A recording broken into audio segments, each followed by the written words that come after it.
যুক্তরাষ্ট্রের প্রতিরক্ষা মন্ত্রণালয়ের সদপ্তর পেন্টাগন ইউক্রেনকে রাশিয়ার ভেতরে হামলা চালানো নিষেধাজ্ঞা দিয়েছে। পেন্টাগনের পক্ষ থেকে ইউক্রেনকে বলা হয়েছে, যদি ইউক্রেনীয় বাহিনী রাশিয়ার অভ্যন্তরে হামলা করতে চায় তাহলে সেক্ষেত্রে যেন মার্কিন অস্ত্র ব্যবহার না করা হয়। ওয়াল স্ট্রিট জার্নালে প্রতিবেদনের বিস্ফোরক তথ্য। পেন্টাগন চুপিসারে ইউক্রেনকে রাশিয়ায় দূরপাল্লার ক্ষেপণাস্ত্র ব্যবহার থেকে বিরত রাখছে।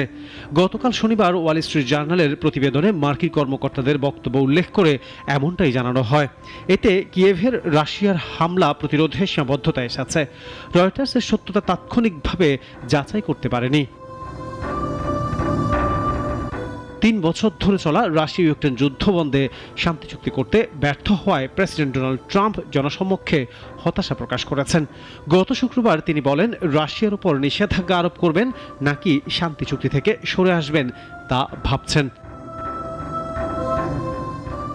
ট্রাম্প জানিয়েছেন, করণীয় নিয়ে সিদ্ধান্ত নিতে যাচ্ছেন তিনি।